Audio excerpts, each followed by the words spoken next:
This next session is the power and potential of bipartisan leadership.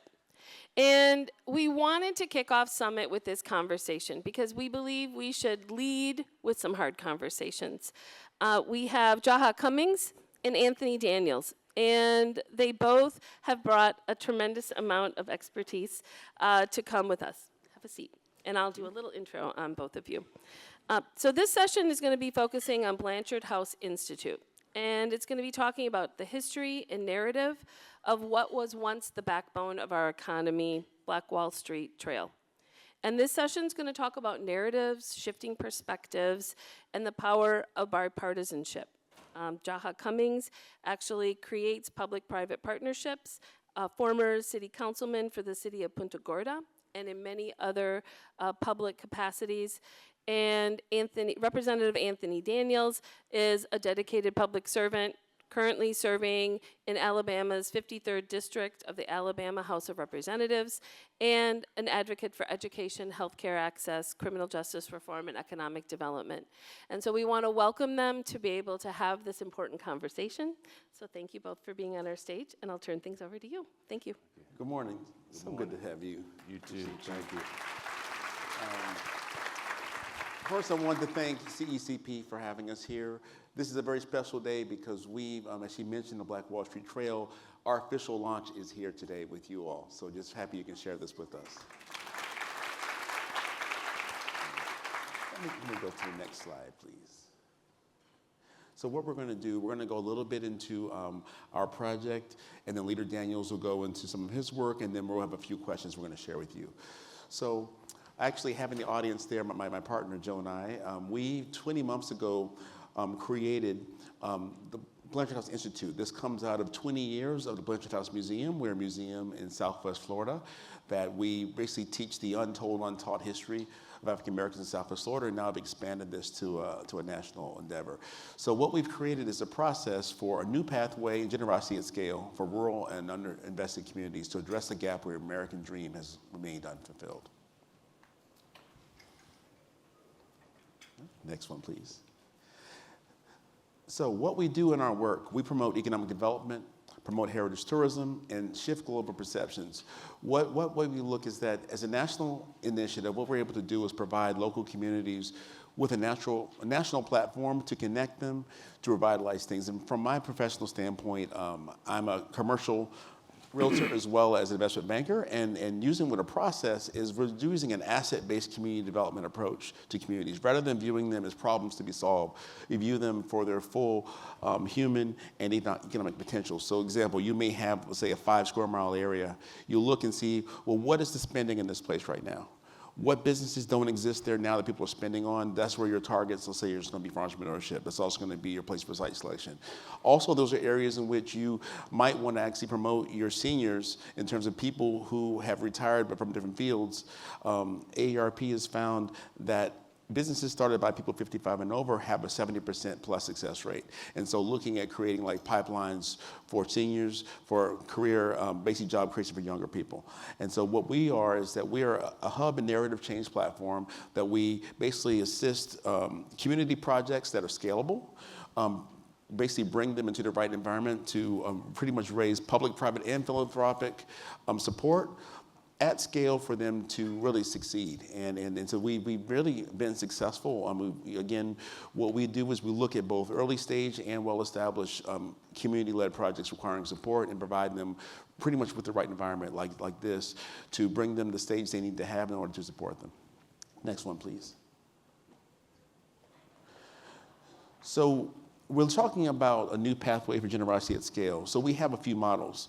Tulsa, Oklahoma, you've probably seen, the Kaiser Family Foundation has been a model for really being able to really transform Tulsa. They had a process during COVID where they offered 2,000 people $10,000 grants to move to Tulsa to start their businesses. And from that, now they have 19 incubators and have grown that. That's an example of, say, one philanthropic family doing one thing.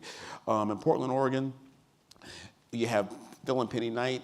They put a $400 million investment with the goal of $1 billion into the Albina district in Portland. So what about our underinvested rural communities?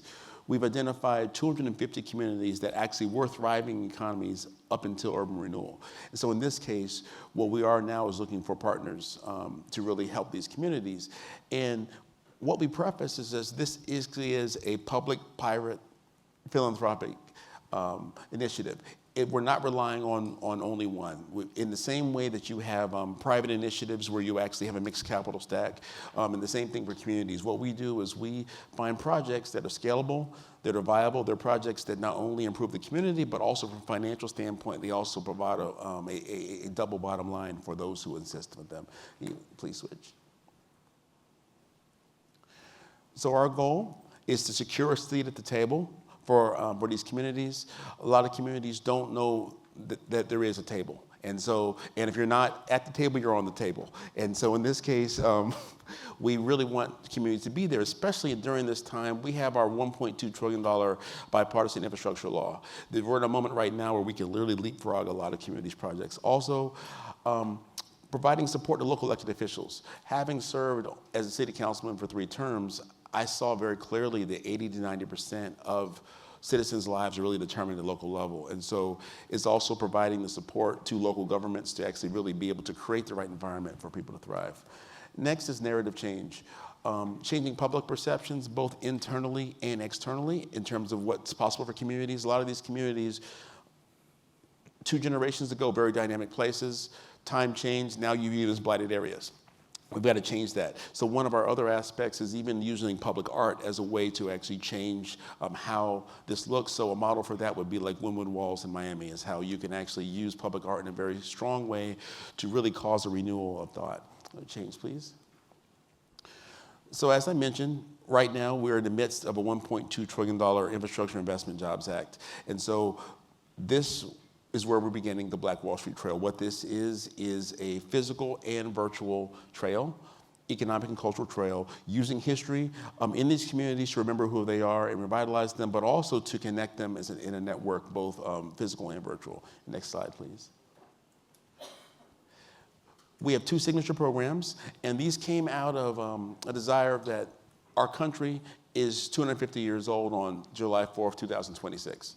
And so we actually are inaugural fellows called US 250 Fellows to actually create programs to really celebrate our country and what really can be for the future. So we have the Black Wall Street Trail. This connects the golden age of historic African American business districts, basically creating a new generation of Black Wall Streets as a shared prosperity and pride for all Americans. And also the Seminole Maroon Freedom Trail. It honors the Seminole Maroons who actually thrived in Florida and went through Alabama, Louisiana, Arkansas, Oklahoma, Texas, and finally Mexico and the Bahamas in terms of sustaining their freedom as a place of pride for all Americans.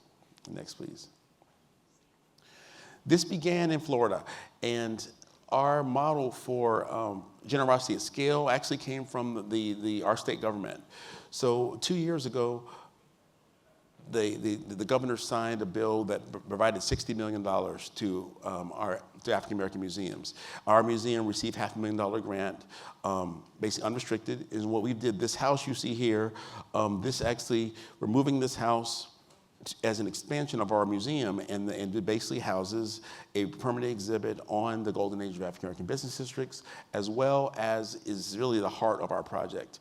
And so from this project, we actually then connected with Tulsa, and from this we grew this national trail. And so from this, in Florida, the way their model worked was that rather than giving museums the normal $25,000, $50,000 grant, enough, $500,000, $1 million enough that actually could be something. And so this is a model that we also desire for the communities we work with, is providing them with enough support that they actually can really do something. And next, please. So one of our models, so out of Florida, we took this legislation, we shared our Florida legislation with Senator Matthews, you see on the right, and this is his Republican colleague, Senator Coleman, on the left. They created bipartisan legislation in Oklahoma to create the Oklahoma Civil Rights Trail. This connects 13 remaining historic Black towns and Native American communities, and actually also $1.5 million in state support and a funding vehicle. This was passed unanimously, both House and Senate in Oklahoma. And because what we're looking at in the same models we've done in Florida is that we make the premise that heritage tourism is economic development, and this is good for our state budgets, and they managed to do that. And so this has been a good model, which we're really sharing in other communities as well. Next, please. So as I mentioned, global perceptions, we actually next month, UNESCO is recognizing us as official NGO partners with their convention to preserve the intangible cultural heritage. And so we're saying that the examples of this are for Black Americans, resilience, hope, and excellence of this time, and for Indigenous Americans, resilience, determination, and freedom. And narrative change is very important for how communities are perceived, again, both internally and externally. Next, please. And you see the picture here, this is Moki, part of my family, we're Appalachian people also. And so we really want to celebrate America's rich tapestry. And so we've managed to convene a number of really great partners in this endeavor to really bring forth a celebration of our country in this next 250. So we have, and this is where we get to Leader Daniels, is that he started something for us that was very special. When we went to Alabama, he introduced us to the state archivist. And going into a state with history is a way to really get in that door in a bipartisan manner. And that really, I say, jump-started really a lot of what we're doing overall. Really, thank you for that. And so these are just some of our partners, and really revitalizing our underinvested in rural communities is something that we really we put a lot of endeavor into, and we really have our statement 250 for the 250. Next, please. We have two partners. We have, for our technology side, Milken Institute. They have something called 10,000 Communities Initiative. And any of these projects we meet, we're actually able to input this into this database, and that provides them with a list of all the different public funding opportunities as well as technical assistance for them. And then Google Arts and Culture, they actually are able to provide the platform for these communities to really emphasize themselves on the heritage tourism aspect. Next, please. So projects we have, as I mentioned, we have the Oklahoma Civil Rights Trail. We have in Alabama, the Tuskegee Renaissance. In Louisiana, creating the Louisiana Heritage Tourism Corridor. Eatonville, Florida, supporting the Zora Festival and the Zora Neale Hurston Museum. Hobson City, Alabama. This is a platform for a pilot to revitalize the historic Black towns and settlements throughout the country. Overtown, Miami, doing a renovation using public art to create community development there. Asheville, North Carolina, to actually grow this area called the Block is their historical area, to actually grow that larger. Brackenville, Texas, to actually preserve Black Seminole culture. Now, El Nacimiento, Mexico, actually creating wells, sustainable agriculture, and bilingual materials. And in the Bahamas, this is a place where the Seminoles have a very strong, the language is still preserved, and so working with them to preserve language. Next, please. And one more, next, please. And lesson showing you, so we also have 2026 is the 100th anniversary of Negro History Week. This is Carter G. Woodson. And what we've done is that we've created this book called the Punta Gorda Book of Values, which basically it's a story of the heroes from the area. We take stories from the 1880s to the 1960s. These are local heroes. We identified 8 African values that sustained the community during this time, and basically created a book for children to really have them have to go to and ask elders, do you remember this person? What is this value?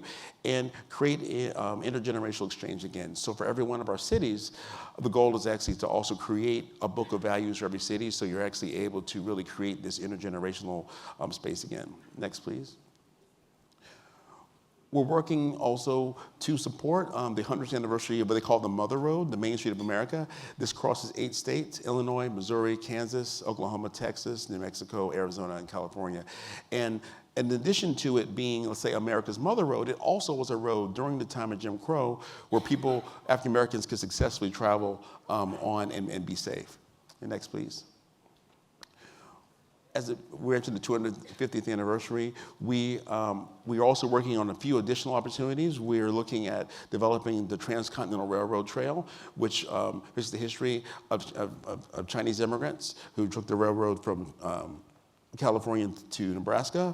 Also looking at expanding the Old Spanish National Historic Trail to actually extend all the way to St. Augustine as well as go to Guam.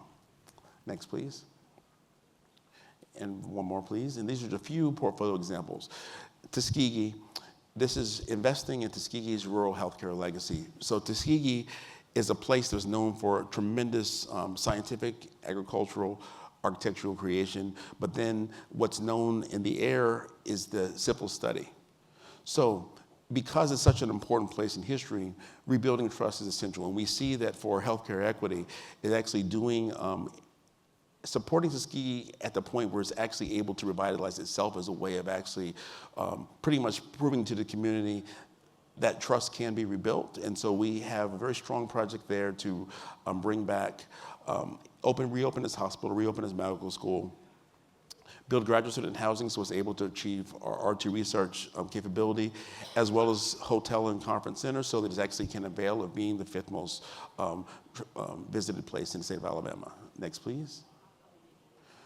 Working with Louisiana, we actually recently granted the Louisiana Film Commission grant to support their marketing efforts because Louisiana actually was larger than Georgia in terms of film industry, but they got rid of the film credit, so now they're really struggling with that. So we're working with them for an 18-mile area north of New Orleans to help them create the film and TV industry as a major job creator and economic driver, as a way to have a sustainable industry for them. Next, please. So, preserving Zora Neale Hurston's legacy in Eatonville, Florida. This is working with them to, this is one of the strongest international cultural festivals in the world, and is creating a succession plan so that they can actually really exist for perpetuity. Next, please. And then developing a cultural heritage master plan for Hobson City, Alabama. Hobson City is at the foothills of the Appalachian Mountains. It's between Atlanta and Birmingham. It's the first African-American town in the state of Alabama. And it also, their mayor also is the president of the Historic Black Towns and Settlements. And so working with them to create this master plan would also give us a blueprint for preserving these other historic Black towns throughout the country. And next. Thank you so much, and I'd like to have leader please speak to us. Well, good morning, everyone.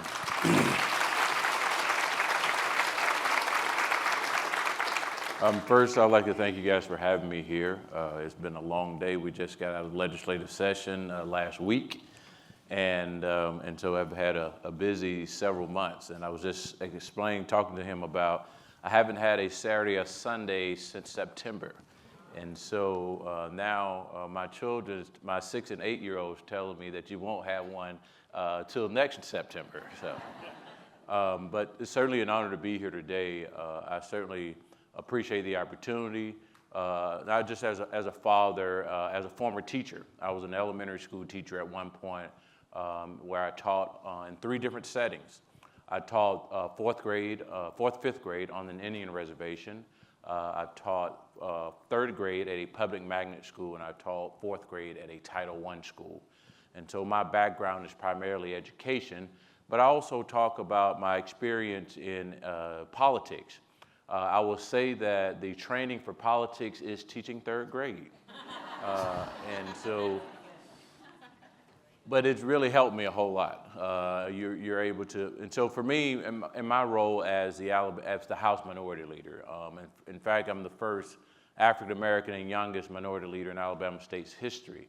I was elected in 2017. But in this particular role, what is very impactful is having the ability to move the needle. For me, titles are just titles.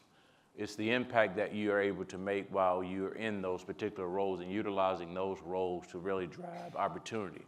I grew up in a town that borders Tuskegee. Tuskegee is the county, is Macon County. I grew up in Bullock County. A few years ago, Bullock County had the 2nd highest growth in poverty in the United States of America. And so for me, now that I'm in the House of Representatives, I represent Huntsville, a place that probably never had any poverty. But it allows me the opportunity to engage with corporate folks like yourselves and really talk about the needs for some of these particular areas, because growing up in Bullock County, in fact, I was raised by my grandparents who in 1978, about 4 years before I was born, were sharecroppers, and they moved in the nearby community. And so seeing the poverty that I grew up in as a child and seeing the level of poverty today is no change. It's gotten worse. And so my role and my mission as a policymaker is to partner with folks like Jaha and others to make certain that we're bringing attention to those particular areas and talking about ways to be able to drive opportunity in those particular areas where their population has been reduced tremendously, the industry have left, the downtowns are gone. And so we're trying to really figure out a way to bring about change. And one example I'll use, and I'll turn it back over to Jaha, is that during my tenure the last several months of unfortunately running for Congress, is one of the things that I've been able to, the thing that I find the most rewarding is that going into these towns and not really seeing the poverty.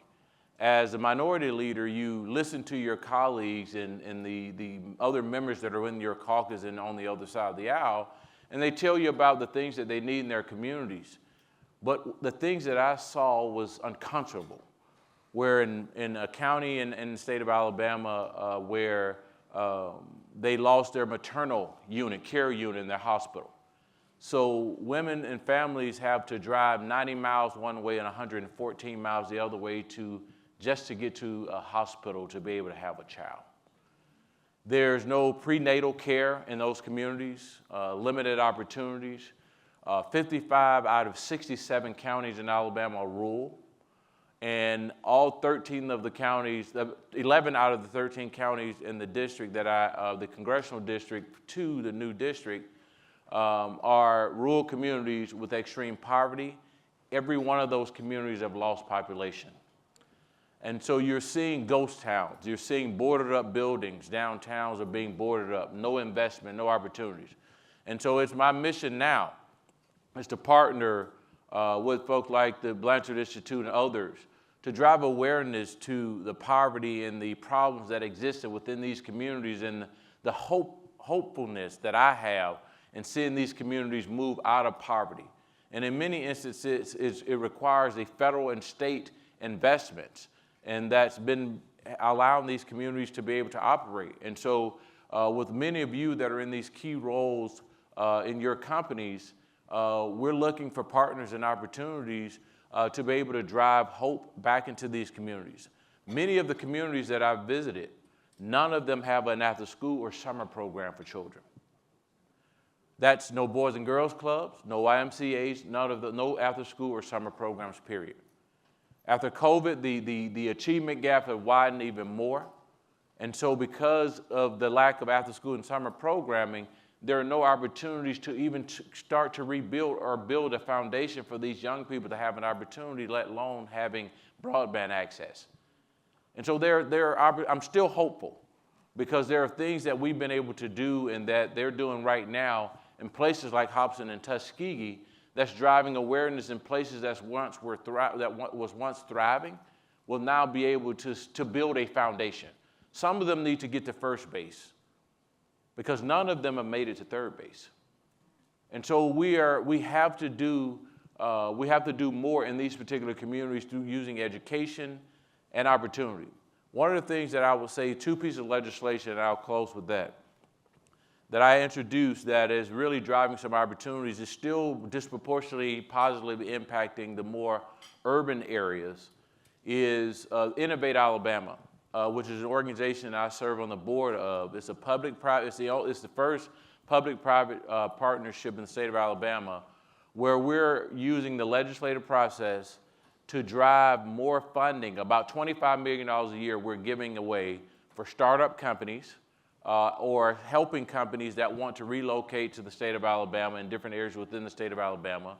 And that may be in phase 2 or 3 in the federal process of doing research and development. And so we want to be able to really help them from technology assistance. And so some of them have received up to $300,000 to $400,000 in grants. And these are grants, meaning that we're giving this to these particular companies to help them move. And the focus is minority-owned and woman-owned businesses. That is the focus of these particular companies. And so over the last 2 years, we've given about $50 million out as a result of the Innovate Alabama. We'll be giving more, and now we're dealing with accelerators and others. The last but not least, access to capital. Passed legislation that focuses primarily on access to capital for areas like rural areas and underserved areas with an incentive for minority-owned businesses, as well as the Jobs Act. All of these pieces of legislation, we were able to add things in to impact prevailing ethnic minority. And the prevailing ethnic minority in Alabama are African Americans. And so language like that allows more opportunities for investments and investors to invest in these particular areas. And I promise this is the last one. I created the School of Cybersecurity and Engineering, the only one of its kind in the nation, that's located in Huntsville. But 26% of the students, they must be reflective of the state's population. So 26% of the students must be African American. To get into that school, it's a public school, a boarding school that allows you opportunities to do internships in Research Park and other areas with big companies within the state of Alabama. So we're on the move, but we've not built the partnerships that be long-term to really drive growth into the rural communities, but we have a lot of tools that you can take advantage of to help us with that process. That's awesome. You've answered. I was going to ask you about how you've collaborated in bipartisan ways to reach across the aisle. You created the aisle yourself. Well, I don't know. Sometimes I'm described as the tree shaker or the jelly maker, so it depends on the day. This is beautiful. One thing to let you all know also, two of our projects we have is called Call to Action, working with the Clinton Foundation. The one at Tuskegee, we need to raise 33% of it so get the other 2/3, basically to be able to promote this. And it deals, one aspect, of course, is making Tuskegee into a telemedicine hub for 14 County Black Belt to address these health issues directly, but also for maternal health. When midwives were pushed to the side, midwives were the primary caregivers in rural areas. And so when that was done, that really did end a lot of things. So we see all these things as united, and just really applaud you on this. I'm going to ask you one more quick question about this. This is good stuff. So talk to us about the tenor of conversations you're hearing right now in Alabama, and what worries you and what gives you hope? Well, what gives me hope is the things I describe about the pieces of legislation and the language that I've been able to add to legislation to really give communities that didn't have a chance and opportunity. What gives me hope is that I'll be honest with you. So I'm the Democratic leader, but the governor of the state of Alabama, despite some of the news things that you read in the news, so I do beat her up a lot over those type of things, dealing with IVF and other things, but she's the best Republican governor that a Democrat could have in leadership. And the reason I say that is that she's been making these investments and adding these things as priority. In fact, in Demopolis, Alabama, an area with high poverty, the governor just led an initiative to create a health science independent school in Demopolis that'll be state funded, where students across the state of Alabama can enroll into this particular school. Demopolis is a predominantly African-American area with very rural, very, very impoverished, but she made that particular investment. And so this governor has allowed us to have a seat at the table. And whereas previous leaders that are in my role has been on the table instead of at the table. And so what I focus my attention on, instead of the bomb throwing, and I do throw bombs, but I focus more on areas of common ground. Now, there's so many opportunities where we're making the investments in rural Alabama, but we want to make certain that we have the appropriate partners. Bloomberg is a partner with that initiative, put in about $25 million for the health sciences school. And so this will give those students in those particular areas an opportunity to have the prerequisite and the coursework that they need to go to a medical school. And so, because right now you see a significant decline in enrollment among students of color and having an opportunity, because in their communities they can barely find a science or math teacher. Many of our counties in the state of Alabama in rural areas don't even have a math or science teacher. And so those are things that make me really hopeful with this particular governor and working in a bipartisan manner with the House and Senate leadership. And because they don't want to run for a higher office, it allows us an opportunity to work together and closely because they don't allow ambition to get in the way. And so those are some of the things that I think makes me hopeful about the future in the state of Alabama. I'd say also for Florida, to that degree, it may be surprising, but this has probably been the most supportive governor when it comes to museums. And what we do, we provide the governor with an economic impact statement every year about how heritage tourism benefits the state budget. And we've had consistent support. And this year, we actually got legislation to actually create a relationship between our state, the Department of State, and our Black Museum Network to be able to actually protect us from future politics. And it's one of those things where I think, you know, it leaves with this, is that allow people room to surprise you, even people you think may be adversaries. Create the conditions so you don't push them against the wall, that they can't do something contrary to what you might think they will. But just like I'd love to leave the last words with you. So I will say this. There are those of us that reside in this state that have given up jobs and opportunities elsewhere. I was in D.C. at the age of 23. I was the chairman of the National Education Association, and I decided to return to Alabama because that's where I grew up. That's the place that needed me, and so I made the conscious effort to go back to the state of Alabama and commit myself to public service. And so I think that for me, there are those of us that are there that are fighting and working hard, despite what you see in the news cycle. That's only a fraction of what goes on in states like Alabama. And so give us an opportunity to show you and to help us develop the intellectual capital and build the pipeline for our students to be of all races, to be able to be exposed to diverse communities and inclusion in general, so that they can have and grow and have a different perspective. And they bring a different perspective to the state of Alabama. Right now, we depend on places like Huntsville and other where I reside as places and people to come in and to be able to bring different thoughts and exposure. We got to be able to do that in other places within the state of Alabama, because it's still a bit segregated in a lot of places within the state of Alabama. But with these investments and job opportunities, it's bringing in people and is exposing our young people to higher education, to where they're around diverse communities, and when they're able to go back into the communities that they used to reside in, it brings about a different perspective. And the Alabama that you read about and you heard about from the 60s is not the Alabama of 2024. Leader and future Congressman, thank you so much for being here. Thank you. Thank you. Thank you.